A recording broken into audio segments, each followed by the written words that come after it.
Alô, quarenteners, boa tarde, tudo bem? Sejam bem-vindos à nossa live de hoje, que vai ser a primeira live da semana e vai ser sobre os heróis anônimos da Segunda Guerra Mundial. Então, se você está chegando aqui, oi Tomás, tudo bom? Vai dando aqui um joinha, porque eu vou te vendo e vou te cumprimentando. Então hoje a gente vai começar a semana das lives, né? Toda de terça a sábado nós fazemos lives sobre uma personalidade turística, sobre um assunto, um destino, uma cidade, um poeta, um artista. E hoje, só que toda terça e toda quinta, a gente fala exclusivamente com o casal Eleazar de Castro e a Gorete Gugel, eles que são especialistas em assuntos da Segunda Guerra Mundial. E eles estão nesse projeto com a gente durante o período de quarentena, para trazer a história inspiradora de um herói anônimo, de alguém que fez mais pela humanidade durante o período da Segunda Guerra Mundial, ajudou pessoas, ajudou judeus, ajudou crianças e salvou vidas nessa época. Então deixa eu chamá-los aqui, mas antes deixa eu dar um oi aqui para Gênova, tudo bom? Ruth, Euclícia, oi Euclícia, querida, tudo bom? Ai, que legal. Eles já estão aqui, eles estão à frente do perfil Pelos Caminhos da Segunda Guerra Mundial, onde eles compartilham conteúdos bem relevantes, bem interessantes sobre esse tema. Eu recomendo que você siga eles, que é um material realmente bem de qualidade. Deixa eu chamá-los aqui para a nossa live. Mônica, seja bem-vinda, Mônica. Boa tarde, gente.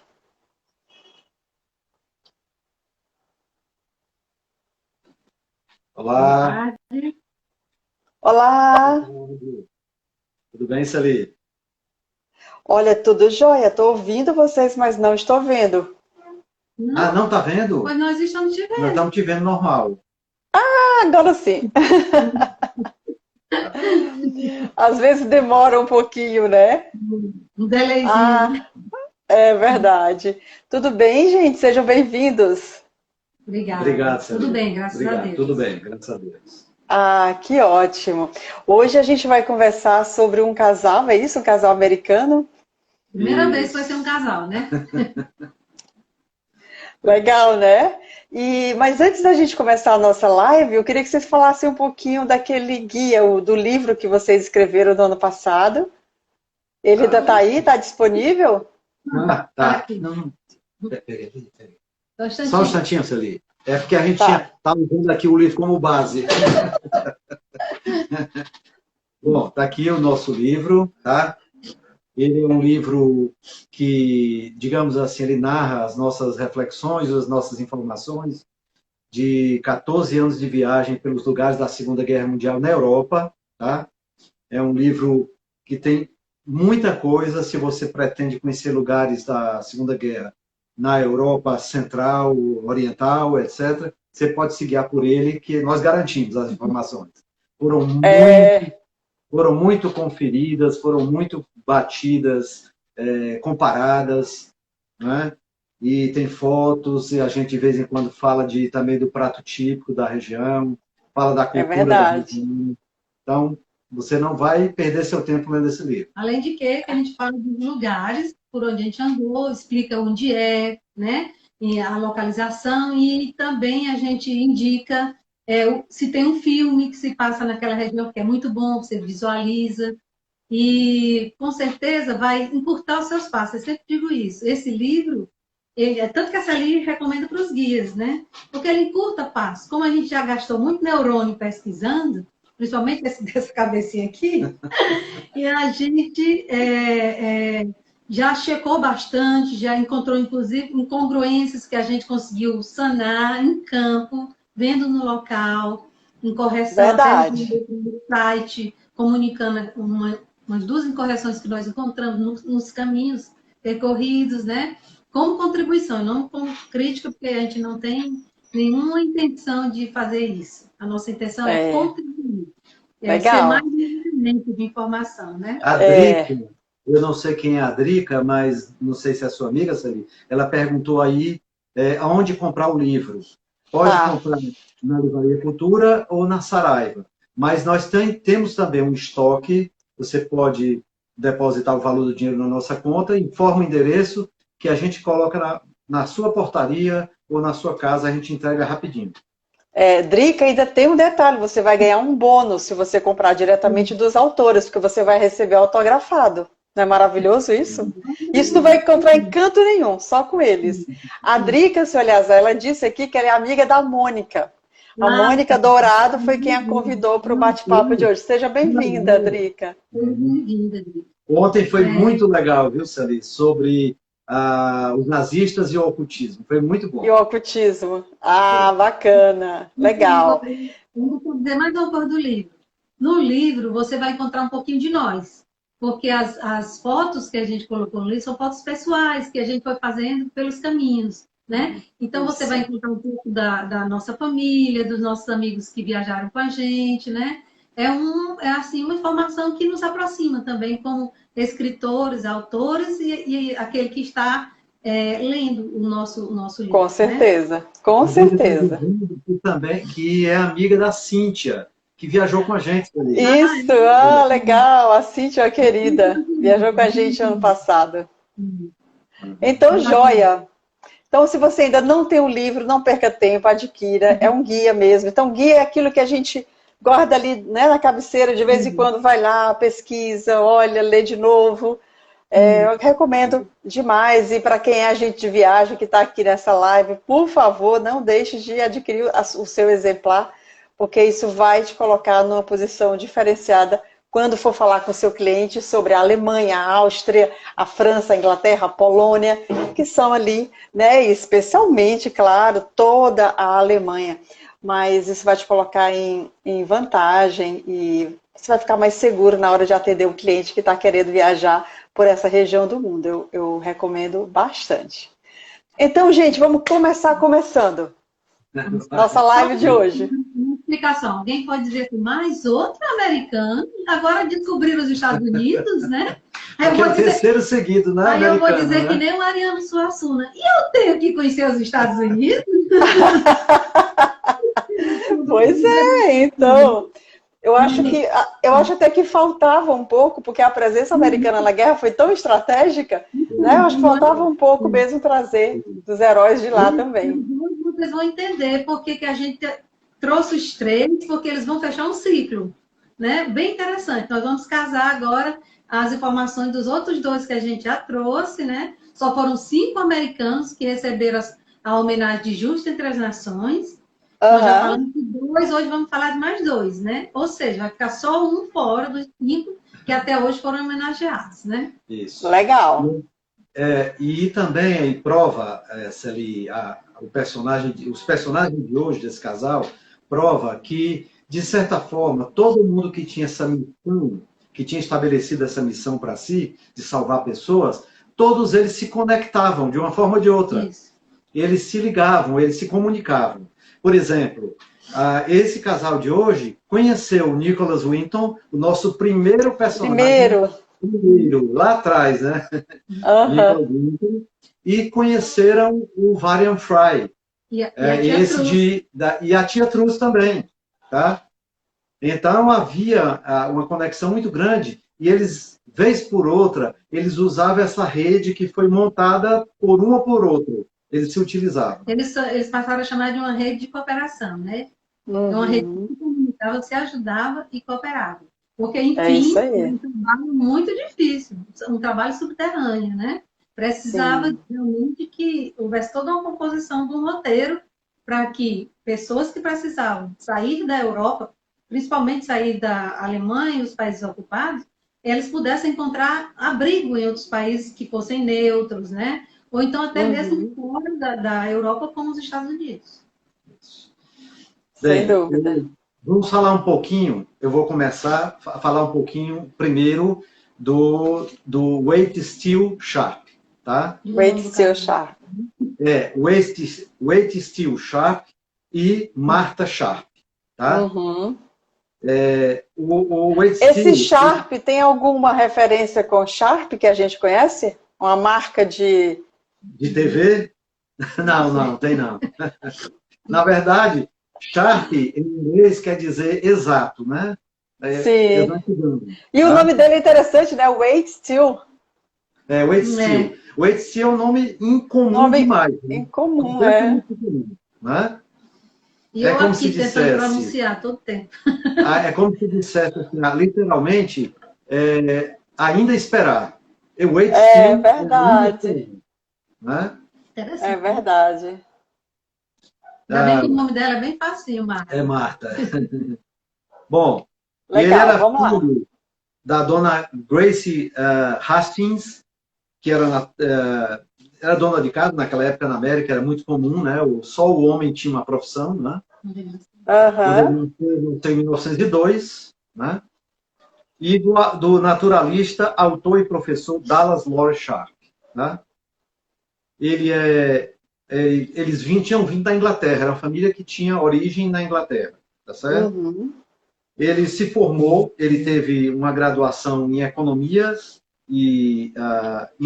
pela Harvard Law School, quer dizer, ele se formou por Harvard, tem uma grife aí na história, né? E fez depois um mestrado na Universidade de Harvard, tá? Também. Uhum. Bom, Direito, né? em Direito, e formou-se em Direito, tá?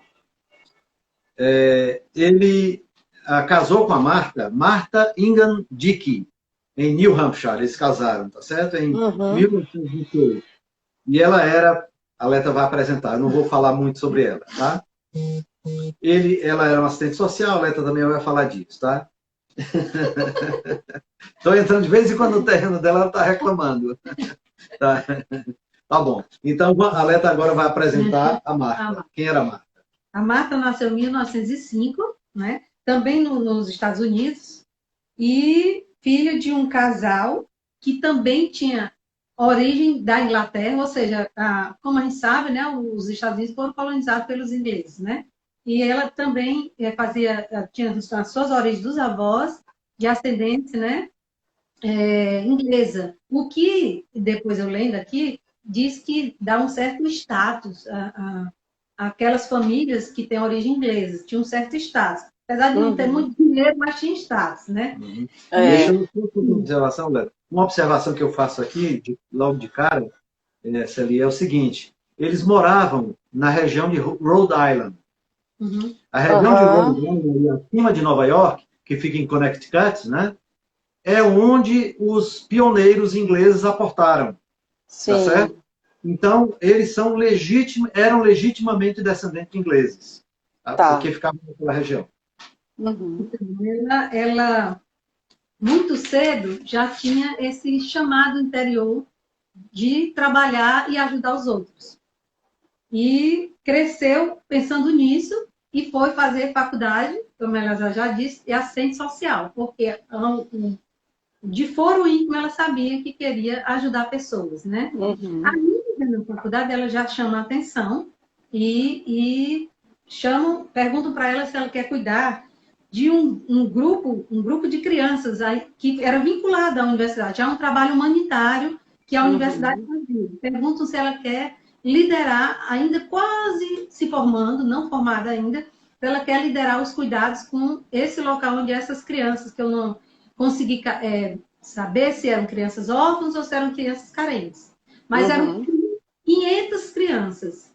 Nossa. E ela assume, como ainda muito jovem, com 20 e poucos anos, assume como diretora dessa instituição e durante um ano, enquanto ainda estava no último ano para se formar, e se forma, lógico, ela também cuida como diretora dessas crianças. Ou seja, já coloca o seu coração naquilo que ela entendeu ser a missão para a vida dela, né?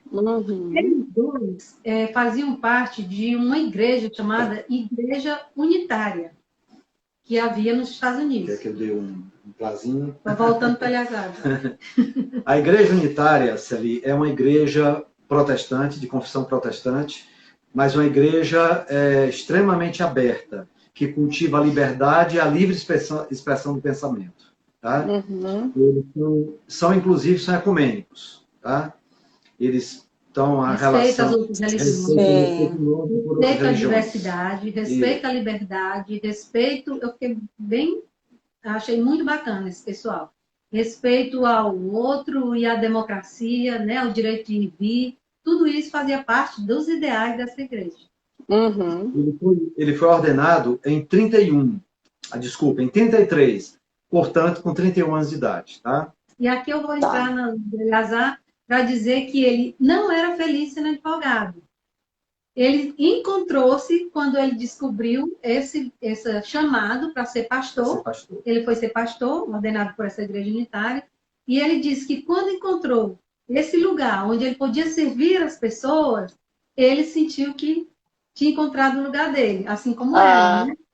Os dois se conheceram em 1927, né? Antes dele ser ordenado. Eles se conheceram bem jovens. E aí eu vou dizer para vocês que a gente não conseguiu também pegar um detalhe nas coisas que a gente estava pesquisando, se eles se conheceram em 27 e casaram em 28, ou se eles casaram em 27, né? Provavelmente 28. Foi em 28. Foi 28. E daí ele foi para uma pequena congregação, né? Numa cidade da Pensilvânia. Meadville, na Pensilvânia. A primeira congregação, né? Depois eles mudaram para Wesley, em Massachusetts. Né? Que era um pouquinho maior. Ela pede licença da diretoria achando que ainda voltar para cuidar das crianças. Mas nós vamos ver o que foi que aconteceu com eles aqui. Bem, aí o que aconteceu? Eles foram chamados pelo reverendo Everett Baker, que é uma espécie de igreja unitária americana. Né? Eles disseram, olha, nós precisamos que vocês viajem para a Tchecoslováquia. Mas antes disso, Antes disso, eles já estavam fazendo atividades educacionais, reuniões de mulheres, né? Sim. Liderando uma comunidade, né? E quando tiveram esse chamado, eles tinham 2 filhos já. Um menino de 5 anos e uma menina de 2 anos. Ali em volta. Que a menina, inclusive, é viva ainda hoje, né? Mas o menino não. Não, faleceu. O menino faleceu já em 2012, né? já adulto, né? Bem... então, eles expuseram a situação da Tchecoslováquia para eles. O que estava acontecendo? Isso foi em 38, quando eles foram chamados. 38. Antes da guerra ainda, né? Antes um pouco, né? Antes um pouco. Porque, recapitulando, 38 foi o primeiro ato de guerra da Alemanha, que eles invadiram a Áustria, embora a Áustria não tenha reagido, tenha aceitado bem a invasão, né? Mas, de qualquer jeito, foi o primeiro ato de guerra. Aí, no começo de 39, março de 39, eles invadem os Sudetos, né? Porque considerando que os Sudetos eram região alemã, tá? E não se conformaram com aquilo. Fizeram o Tratado de Munique com a Inglaterra, mas passaram a perna na Inglaterra e invadiram a Tchecoslováquia toda. E o que acontece é que muitos antinazistas e judeus já que estavam sendo perseguidos, você se lembra que a perseguição de judeu na Alemanha começou em 33, né, quando Hitler assume para valer. E aí muitos deles fogem para esses lugares, né, que eram fronteiriços com a Alemanha. E então a situação deles fica dificultada porque eles estão ali à mercê das invasões de Hitler. E esse pacto, porque elas acabou de falar, de Munique, ele não chamou a Tchecoslováquia para participar. Foi dividido entre a Alemanha, a França e a Inglaterra. E a Igreja Unida resolve unitária, aliás, resolve entender que não foi justo. Então, aí ele já começa a questionar como é que o país mais afetado não teve o direito de se manifestar. Não participou do pacto, né? E eles tinham uma congregação, uma comunidade muito grande morando em Praga. E eles entendem que eles vão ser perseguidos e começam a se preocupar com ele. E por causa disso é que eles são chamados, então, para essa conversa que eles acabou de falar. Isso. E aí eles topam na hora, né? Eles topam na hora viajar e viajam para a Tchecoslováquia e chegam lá em... Praga. Isso, Praga. Deixa eu ver aqui quando foi que eles chegaram. A 39. Fevereiro de 39. Fevereiro de 39 eles chegam em Praga e começam a pegar os judeus e refugiados e mandar para a Inglaterra, principalmente para a Inglaterra, que era, né, eles criaram, antes disso, antes de eles irem, eles fizeram toda uma mobilização nos Estados Unidos, né? E criaram um comitê chamado Comitê de Serviço Unitário.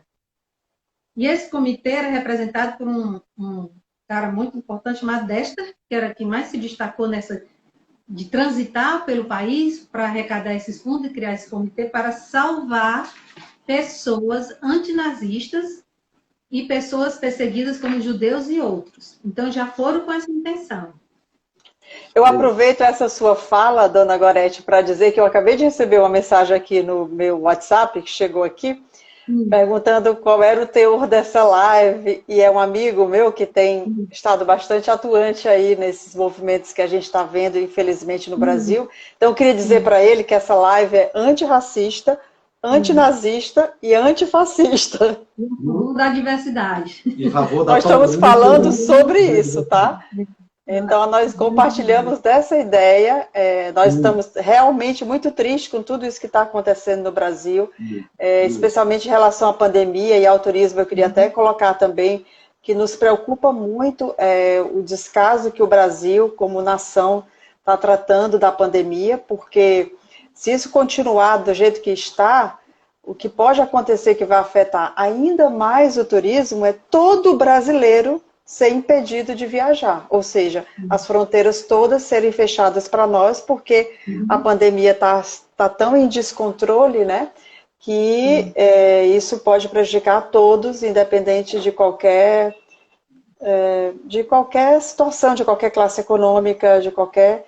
Então, quero que fique bem claro que nossa postura, nosso posicionamento aqui como agência de viagens, trazer um pouco de conhecimento, de informação, de leveza desse conteúdo que para nós é muito importante, porque ele dá base às nossas viagens temáticas e também acredito que nesse momento ganha uma importância a mais em função de tudo que está acontecendo, né? Mas a nossa postura é de antinazista, antifascista, antirracista. Pela tolerância, pela diversidade, pela paz. aceitação do outro e pela paz. E não estamos falando desses temas, nós estamos trazendo pessoas que, de uma forma não agressiva, conseguem fazer frente a tudo isso, né? Exatamente. Então, a gente estuda sobre essas pessoas e leva essa mensagem com a intenção que ela não fique somente dentro da gente, essa informação, mas que ela seja repassada e multiplicada de tal forma que nós possamos nos posicionar, onde quer que estejamos, da melhor forma que pudermos participar. Exatamente. Pois vamos lá, vamos voltar aqui. Eles, então, ali, menos de um mês, não foi, Leta? Menos de um mês que eles estavam na Europa, né? Eles estavam lá em Praga, eles já tinham montado uma rede de pessoas e agências, etc. Um escritório, e eles eram considerados neutros, né? Estados Unidos estava neutro ainda nessa época. E já viram a mesma situação que o Vara Fry passou lá em Marselha, que a gente contou na quinta passada. Na quinta passada. Eles montaram o escritório e de repente estava lotado de gente batendo na porta dele para pedir para fugir. Já tinha se espalhado a história de que eles iriam levar as pessoas em fuga para outros países. Uhum. Então, eles iniciam esse trabalho ainda dentro das oportunidades legais, conseguir transferência, conseguir documento, permitir saída, desde que não fossem, por exemplo, pessoas proeminentes, como escritores antinazistas, como cientistas. Os alemães já estavam pedindo, porque o Pacto de Munique dizia que quem os alemães pedissem, os países ocupados entregariam. Então, essas pessoas eram mais perseguidas do que outras. Então, aqueles que eles podiam ajudar simplesmente conseguindo a documentação e levando para fora, eles começaram a levar para fora para a Inglaterra, que estava recebendo, para os Estados Unidos, né? A Suécia, a Suíça, e por aí vai. E eles entraram nesse modelo, mas ao mesmo tempo fazendo também o resgate subterrâneo, que era aquele que a gente já citou com o Varian Fry, com a Tia Truz, né? Que além de fazer a parte legal, ele fazia a parte legal. E o que eu achei muito interessante foi o que ele disse, né? O Steele, ele disse, ele foi cobrado por ser pastor, né? E normalmente, quando uma pessoa é vinculada a alguma religião, ele é cobrado sobre se você está sendo honesto, se você está dizendo a verdade. E aí ele disse, diante desse terror trazido pelo nazismo, pelo fascismo, eu não devo honestidade, nem verdade e nem compromisso a ninguém, desde que eu possa salvar vidas. Né? Então, quando essas coisas vão contra a vida, nós não devemos nada, a não ser cuidar de salvar essas vidas, né? Da melhor forma que se puder fazer. Achei bem interessante o posicionamento dele, né? E não tem, né?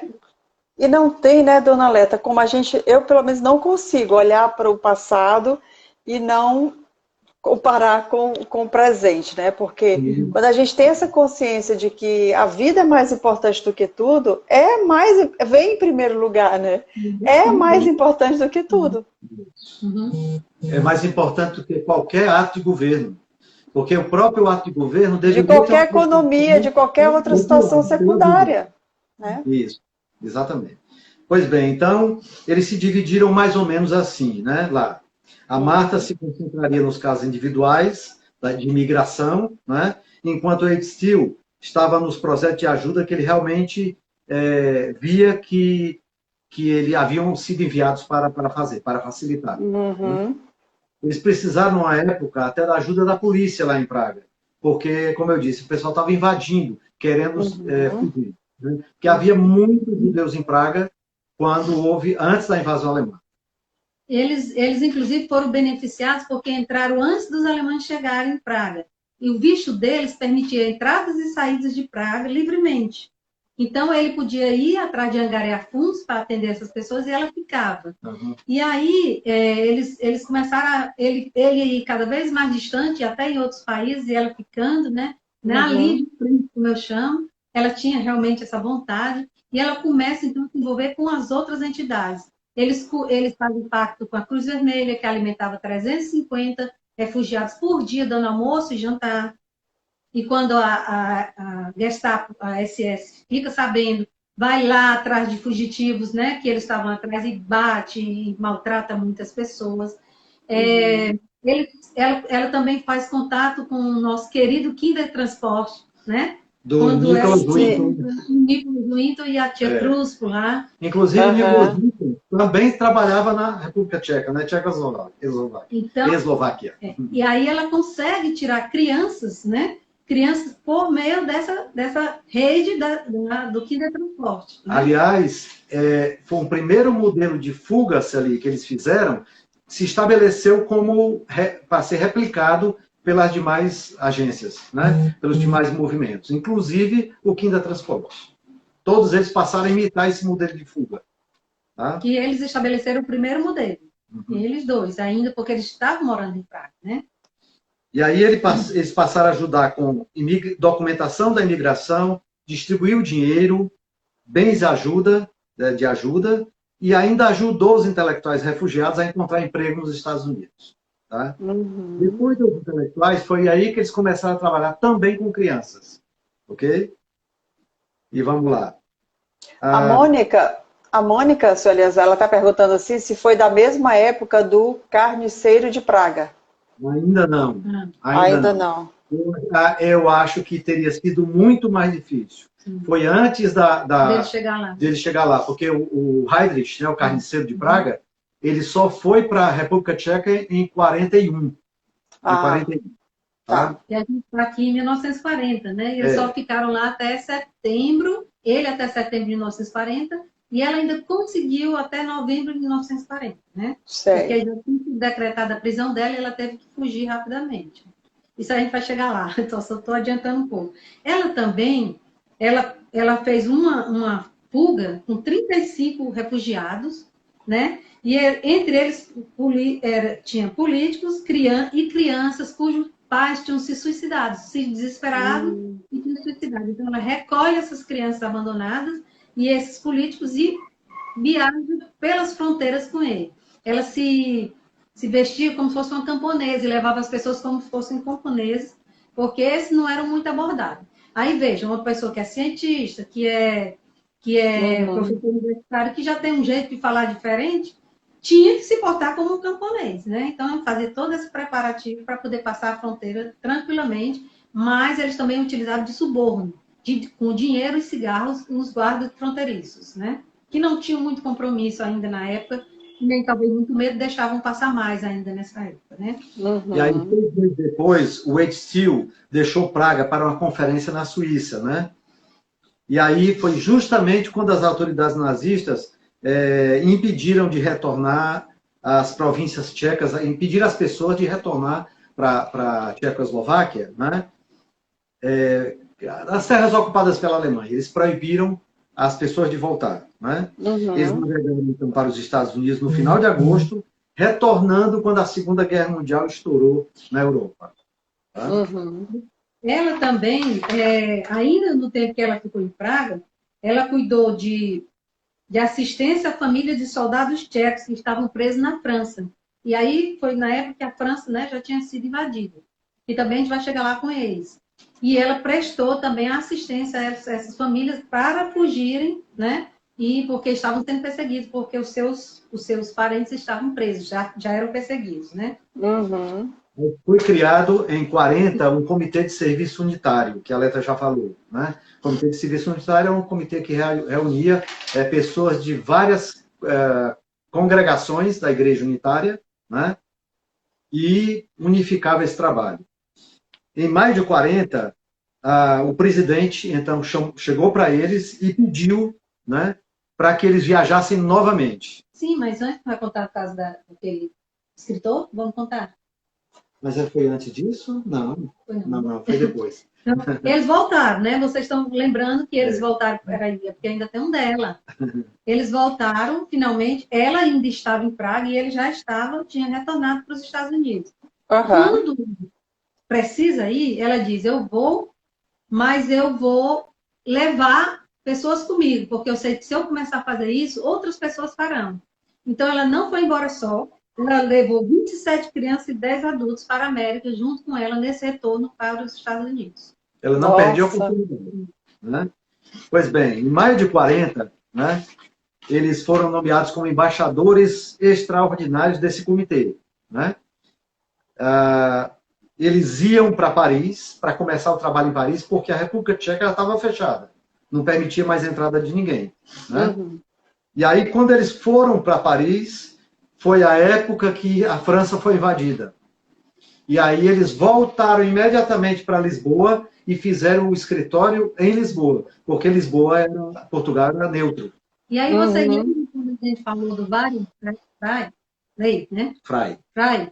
Ele levava as pessoas através das montanhas e depois ia para a Espanha até chegar em Portugal. Aí a conexão entre eles, a parceria entre eles. Ah, né? Sim. Bem, aí ele vai... o escritório de Lisboa permaneceu aberto durante toda a guerra. Né? E eles chegavam, levavam as pessoas para Portugal e de Portugal mandavam ou para os Estados Unidos ou para a América do Sul, para onde fosse. Inglaterra, etc. Né? As pessoas não ficavam em Portugal, porque em Portugal era Salazar. Né? Que também era um ditador, também. Embora fosse neutro. Né? Mas aí eles não arriscavam ficar permanência muito longa em Portugal. Né? E também na Espanha, que também era uma ditadura na época. Né? Bem, uma história particular é do escritor. Né? Bem interessante. Uma história bem interessante que era do Leon Feuchtwanger. Leon Feuchtwanger era um escritor, um romancista alemão. Antinazista. Judeu, alemão, antinazista. Tudo. E ele era muito apreciado nos Estados Unidos. E aí uma série de pessoas, de escritores, da classe literária, etc., fez contato com a esposa do Roosevelt, presidente americano, Eleanor Roosevelt, né? E pediram por ele para livrá-lo, porque souberam que ele estava num campo de Vichy. Vichy, como a gente sabe, era preso, né? Da metade para baixo da França, que teoricamente era a França livre, mas não tinha nada de livre, né? Os alemães entravam e faziam o que queriam, né? Então disseram que por causa daquele, como é aquela lei, né? Uma lei, né? Um instrumento jurídico alemão que eles impuseram, toda pessoa deveria ser entregue às autoridades alemãs. Toda pessoa que ele solicitasse deveria ser entregue, né? E ele era o quinto da lista dos que os alemães tinham mandado, né? Isso. Já estava lá para ser devolvido, né? Já estava no campo. Sim, nessa época eles já tinham, não um escritório, mas eles já estavam mais ou menos em Marseille. Foi, né? eles foram para Marseille. Eles já estavam em Marseille. Então, já estavam na França, tinham conseguido ir para lá, apesar que o escritório principal ficava em Portugal. Pois bem, e aí eles fizeram todo um estratagema para poder... Bolaram um plano. Bolaram um plano, vestiram esse escritor de mulher e fugiram com ele do campo. Vocês lembram do vice-cônsul que ajudou o Varian Frey? Eu só digo errado. Uhum. Do vice-cônsul, que o cônsul não quis conversa com o Varian Frey, mas o vice-cônsul se tornou parceiro dele. Esse vice-cônsul foi no campo de concentração, levou essa roupa, subornou os guardas e trouxe o escritor, né, vestido de mulher. E ainda levou para o apartamento dele. Ficou com ele lá enquanto o casal continuava com o Varian Frey a articulação para levar esse escritor para fora, né, de Praga. E aí a conexão entre esse casal, o casal que nós estamos vendo hoje, e o Varian Frey, da semana passada. Uhum. Porque quando o Varian Frey vai aos Estados Unidos para arrecadar dinheiro para libertar as pessoas, a primeira-dama, né, fala com ele e mostra um retrato do Leon Furtwängler no campo de concentração. Ele disse, eu quero esse homem libertado. Só que o Varian Frey não sabia que ele tinha havido esse plano para libertá-lo. Quando ele chega na casa do vice-cônsul, encontra com o escritor libertado. Diz, mas você já está aqui. E já viu o movimento para libertá-lo, então eles foram na frente, né? O casal com o apoio do vice-cônsul. Eles resolvem providenciar um documento falso para ele, lógico que ele é muito conhecido, não podia ir com o documento dele. Então eles fazem uma tradução do nome dele, do sobrenome dele para inglês, né? E aí muda os documentos dele e da esposa. A esposa também se chama Marta. Uhum. Então, vão então fazer essa odisseia, essa passagem que a gente vai descrever agora para vocês, né? Pois bem. Nossa. Eles vão no trem, vão de trem, precisam atravessar. Não tem como sair de Praga sem passar pela Alemanha, né? Então eles vão passar por várias cidades da Alemanha e vão ser fiscalizados, né? E vão precisar chegar nos limites fronteiriços da Espanha, que era aquele que vocês já sabem. Sim. E de lá para Portugal, de Portugal para o destino que tivesse sido combinado, né? Então, eu não sei, quer contar aí como foi? Toda a odisseia dentro do trem. Então, eles chegam numa cidade, eles estão dentro do trem. Sim, vestidos simplesmente de camponês, pessoas, né? Mais simples, né? Mesma coisa, mesmo de fato. Sim. Quando eles estão dentro do trem, chega uma pessoa desconhecida, que eles não sabem quem é essa pessoa. Até hoje, não se sabe quem era essa pessoa. Senhor diz assim, né? ele diz, vocês têm que descer do trem na próxima estação, porque vocês vão ser fiscalizados. Já tem algum digamos assim, um falatóriozinho de que tem gente em fuga. Então, desçam na próxima estação. O Wade Steele disse que foi a pior decisão da vida dele. Que ele disse, poderia ser uma armadilha, eles descerem, não conhecia a pessoa. Eles descerem lá e serem pegos, né? Mas podia ser verdade, né? Então, ele tomou a decisão de descer. E eles desceram, né? E esperaram um novo trem, mas já não foram para o destino que estava programado. Eles foram para Cerbère. Receberam a nova instrução de ir para Cerbère, que é uma cidade que fica na França, fronteira por onde a gente passou. Inclusive, eu mostrei na semana passada. Sim, sim. Uma cidadezinha, um povoadozinho bem montanhoso, perto da praia. Tá? Então, eles foram para Cerbère. E lá, eles encontraram, os escritos não dizem isso, mas a gente supõe que... Casando as duas histórias. Casando as duas histórias, de que eles encontraram lá com o grupo do Varian Frey, que já ia atravessar pelos Pirineus, né? E direto lá, passar pelos Pirineus, por cima, e descer justamente na fronteira espanhola. E lá eles subornaram, deram cigarros, deram dinheiro para os guardas e conseguiram passar. Provavelmente, nessa etapa, quem foi com eles pelo esse caminho por dentro das montanhas foi o Varian Frey, porque o Steele, ele seguiu num trem, né? E com as malas, que as malas iriam chamar a atenção, né? Então, ela continuou com eles. E a Marta, esposa do Feuchtwanger. Do Leon Feuchtwanger. foi escolhida para ir na frente, porque ela é a pessoa menos conhecida, que não chamava a atenção, e foi ela que fez esse trabalho de subornar os guardas, distrair os guardas, e aí, com isso, o Leon passou tranquilamente, né? E eles conseguiram sair para a Espanha. Lá chegando, pegam um outro trem de 4 horas até Lisboa, né? E quando chegam em Lisboa, pegam o navio para levá-los aos Estados Unidos, porque eles foram para os Estados Unidos. Nessa etapa, a Marta fica, porque só tinha mais a vaga do casal dentro do navio, e ela cede a vaga dela para o Leon, né? Sim. O marido acompanha o casal e ela volta. Ela volta para Portugal, né? E depois volta, inclusive, para França, né? E continua o trabalho humanitário que ela vinha fazendo. Ele, o Leon, pergunta para o... Wallenfrey? Não. O Waitstill. Eles ficam no mesmo quarto, na mesma, como é que chama? Mesmo convento, né? Mesma cabine, que era da esposa dele, né? Aí ele pergunta, por que você faz isso? Por que você está fazendo isso? Você ganha muito dinheiro para fazer isso? Mas tem uma coisa interessante que ele fala. Né? Ele disse assim, olha, eu vou fazer uma pergunta para você. Ele era um romancista, né? Então, eu vou fazer uma pergunta para você como se estivesse perguntando para um personagem de um livro meu. Sim. Aí ele faz essa pergunta. Por que você está fazendo isso? Você está ganhando muito dinheiro para fazer isso? Aí ele responde, não, eu não estou ganhando nada. Eu estou fazendo isso porque eu acredito nisso. Eu acredito que as pessoas têm direito à liberdade, à vida. Aí ele olha e pergunta de novo. E você está bem? Se sente realizado? Com isso. Aí ele responde, muito realizado. Ai, que lindo, né? Legal, bacana.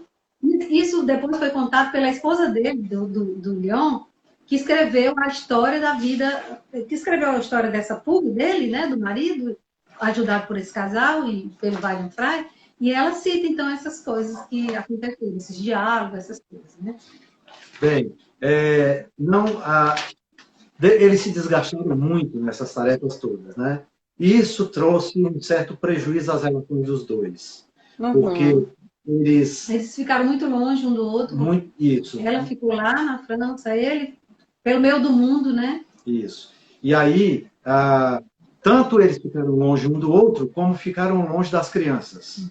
Né? Tanto que teve impacto, inclusive, na filha mais velha. Mais né? nova. A de 2 anos. A de 2 anos. Né? Mas, o menino tinha 8 anos, não. Quem falou foi a menina. A menina. Então, a filha, uma vez perguntaram, eles foram se separar, eles se separaram. Né? Aí, ao separarem, né, o juiz perguntou, com qual dos dois você quer ficar? Né? É um ato de... Dá para a criança ela decidir, né? Ela já tinha na época, eu não sei quanto foi a idade dela. Já foi em 40, foi logo depois da guerra. 54. Em 46, mais ou menos, eles viram que o casamento não ia bem. Ele insistia mais, mas acho que ela tinha assim, tinha se envolvido demais com o trabalho humanitário e ela só pensava nisso. Então ela começou a desgastar mais ainda o casamento e o convívio com os filhos, porque ela não parava em casa, né? Então ela já estava, enquanto que ele dizia, eu quero de volta o meu lar, eu quero de volta a minha vida, né? E aí foi desgastando o casamento, né? E eles entenderam que era melhor se separar. Então o juiz perguntou, né? Com qual dos dois você quer ficar? E a criança estava tão traumatizada pelos anos de separação, pela de estar sempre com os outros enquanto eles estavam viajando, ela disse, nenhum dos dois. Né? Então isso foi um choque tremendo. Ela depois disse que foi um protesto. Foi um protesto, né? Um choque tremendo. Né? E eles sofreram muito com aquilo. Então, como a Leta falou, ela era uma pessoa que aspirava a muitas outras coisas. Tanto que ela continuou. Enquanto ele parou, ficou com a igreja, ficou com os filhos. Lá, mas sempre trabalhando em prol do resgate de pessoas, né, na Segunda Guerra. Porque foi sempre. Ele sempre também trabalhou com isso. Só que ele mais sediado, né? Isso.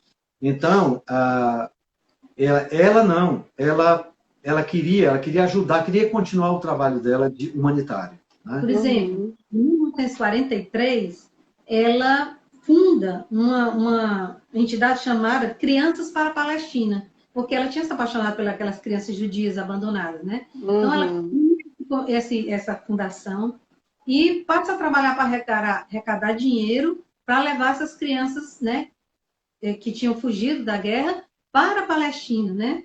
Que na época ainda não era o Estado da Palestina, mas já havia aquele ambiente, aquela ambiência para recebê-los lá, né? Então, ela já se envolve com isso também, se envolve com resgate de refugiados, ela não consegue mais parar isso, né? Era o chamado dela. E aí, em 54, como a gente falou, eles se separam, e em 1957, ambos casam no mesmo ano. Dá até para pensar, né? Dá até para pensar que eles estavam competindo, né? Você vai casar? Então eu vou. Ambos casaram, em 57, com pessoas diferentes. Ela casou com um judeu, né? Um judeu que era cientista e empresário. Empresário. E continuou fazendo um trabalho de resgate. Depois se envolve com a política e não foi eleita para o Congresso porque houve um boato malicioso de que ela trabalhava para organizações comunistas. Né? E nos Estados Unidos, você sabe, né? Falou em comunista, você é o diabo, é o próprio diabo. Né? E aí ela perdeu as eleições, mas continuou trabalhando para as comunidades. Ela não deixou mais esse tipo de trabalho. Ela era por mulheres, por crianças, qualquer tipo que chamasse. Inclusive, ela chegou a dar assessoria secreta para os judeus que foram criar o Estado da Palestina, né? Pela experiência de levar pessoas para lá, né? Então, ela se envolveu com muitas coisas. E até 1999, quando ela vem a morrer com 94 anos, viveu bastante, né? Sempre muito articulada. Né? Ele morreu um pouco antes. Ele morreu em 83, não é isso, Leca? Estou com 10, 94 anos. Ele morreu em 83, exatamente. Isso, tá? Né? Morreu, portanto, com 81 anos de idade. Viveram bastante e foram muito, muito linda a vida deles, a dedicação da vida deles. Né? Embora realmente, né? Mas eles conseguiram conviver como amigos. Foi outra fonte que eu vi, né? E em 2005 ocorre um resgate da filha. Vou dizer como foi. Que lindo! Yad Vashem resolve que eles vão fazer parte do justo entre as nações. Os dois. E quem vai representá-los, porque ambos já tinham falecido, é a filha. Né? Olha! Então, tudo que ela diz já é uma adulta, né?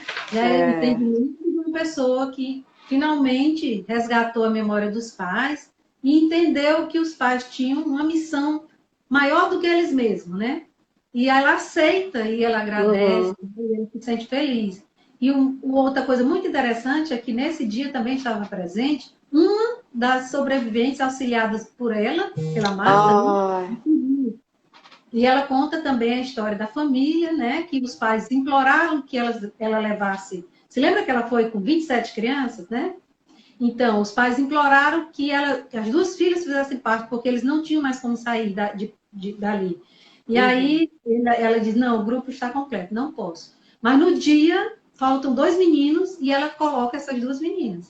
Olha, que lindo. Eles tiveram outra homenagem na vida, por exemplo, o currículo educacional é incluído no Museu Memorial do Holocausto lá em Washington, nos Estados Unidos. Tem uma parte do currículo para eles. Inclusive, todo ano o Museu do Holocausto faz alguma celebração pela vida deles, certo? Teve um livro que foi escrito por a Susan Subak, que é Resgate e Fuga. Não tem tradução para o português ainda. Esse livro está lá no Museu do Holocausto dos Estados Unidos, né? Que é muito lindo esse museu, gente. Vale a pena conhecer. Bem, e aí um documentário foi feito foi em 2010, eu acho. Aqui não tem a data, não. Tem? 2012. 2012 foi feito um documentário desafiando os nazistas. A Guerra dos Sharps. Essa é uma tradução, mas, na verdade, Está em inglês, por onde a gente procura, acha em inglês, que é Defying the Nazis, The Sharp Sword, né? Uhum.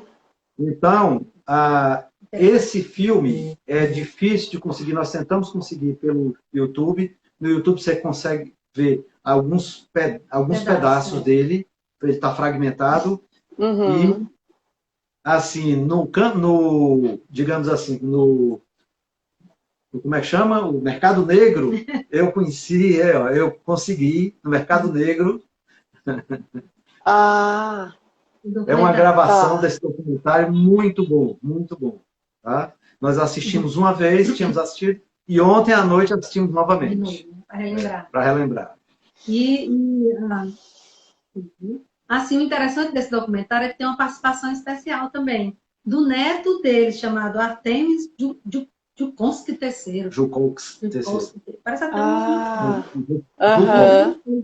Tem um diretor, que é o Ken Burns. E ele é co-diretor. Co-diretor. O neto, né? É. Então, E também... por isso, talvez, tenha muitas fotos dele, né? Muitos sim. diálogos, e muito testemunho, que é bem interessante, que no final, essas pessoas que foram várias pessoas salvas por eles falam durante o documentário, e depois a gente sabe o destino deles, eu fiquei emocionada, porque Deve ser emocionante. porque aquelas crianças que ela levou sem pais para salvá-los, os pais tinham esperança de pelo menos os seus filhos se salvarem, vários deles conseguiram escapar mesmo, se esconderam, não sei o que fizeram, e reencontraram seus filhos depois. Foi bem interessante isso, bem marcante, porque não era muito. Não sabe disso, né? E uma coisa também curiosa nesse documentário é que o narrador é o Tom Hanks. Interessante. Muito especial essa live. Gostei muito. Belíssima apresentação, seu Eleazar e dona Gorete. Muito obrigada. Parabéns. Obrigada por compartilhar. A gente já está se caminhando para o final da live e eu queria deixar que vocês finalizassem, porque tenho receio de a gente perder a possibilidade de gravar, né? Deixar gravado aqui no IGTV. Mas excelente, linda história, realmente emocionante. À medida que a gente vai conhecendo cada herói anônimo desse, a gente vai sendo tocada por esse momento, né? Por vidas que se dedicam a cuidar de outras pessoas, é realmente louvável, admirável. Então, agradecer mesmo a nossa turma que nos ajuda. A gente sabe que vocês disseram várias coisas, infelizmente, a história era de dois, né? Bem empolgante, a gente se entusiasmou. É verdade. Não sobrou muito tempo para participar, mas a gente vai... Mas aqui tem alguns comentários. A dona Zuleika está mandando um abraço. Um abraço, querida, para você também. A Aninha, maravilhosa história, muito inspirador. O Marcelo Pontes, engenheiro, deve ser, está mandando um joinha. Bacana, Marcelo. A Fátima Gomes Souza está dizendo que a explanação foi perfeita. Muito obrigada. Muito bom mesmo. Que bom. O pessoal acredito que todos gostaram. Gente, vocês gostaram da live? Digam aí, ó, sim. Aí a gente repete ou não repete, né? Continua ou para por aqui. O Tomás entrou aqui. Tomás, tudo bom? Meu irmão da Leta. O Cleodivan está dizendo que aprende muito com essas lives. Muito obrigada, gente. Muito obrigada. Eu também curti bastante. E a companhia de vocês é sempre assim, um entusiasmo, um incentivo para a gente continuar. Eu queria dizer que a gente se encontra de novo com o casal na quinta-feira. Não é isso? Na quinta-feira com outra live sobre outro herói anônimo da Segunda Guerra Mundial. Continua sendo surpresa. Por enquanto é surpresa.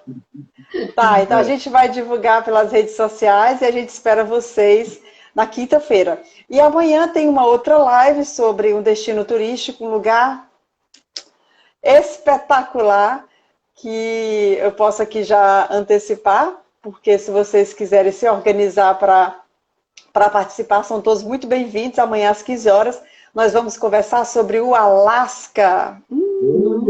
Que coisa! Destino de natureza, de contemplação. Um destino espetacular que a gente espera desbravar no ano que vem. Então a gente vai conversar sobre o Alasca amanhã. Todos vocês são bem-vindos. O seu Nildo está mandando um abraço. Um abraço, seu Nildo. Tudo de bom. E obrigada a todos vocês. Euclícia, um beijo. É isso, né, gente? Muito obrigada, seu Eleazar e dona Gorete. Foi excelente. Quando é que vai ser a próxima live pelo perfil Pelos Caminhos da Segunda Guerra? Essa semana tem. Tá. Tem. Quinta-feira, 20 horas, tá? Ah, tá bom. Então a gente vai ter umas 3 aqui. Isso. Tá. Às 3 aqui. E à noite nós vamos ter uma convidada muito legal. Ela é a Miriam Olsener. Ela é doutora em História e estudiosa do antissemitismo e antinazismo, tá? E ela vai nos falar sobre a manipulação da linguagem no Terceiro Reich, tá? Show. 20 horas. No perfil Pelos Caminhos da Segunda Guerra. Se você ainda não segue, sigam lá, porque vale a pena, você vai ser notificado quando eles entrarem online, né? Isso é bem bacana. Então, gente, muito obrigada, viu? Um beijo. A gente se encontra na quinta-feira. E vamos pedir para que todos nós, né, que o pessoal ainda se mantenha em casa. É importante esse período, a gente concluir esse trabalho de quarentena, de cura, mas que a gente fique em casa e para a gente ficar tudo bem, espero que nos próximos dias. Um beijão, gente, obrigada. Tchau. Tchau. Tchau, tchau, tchau, gente, obrigada.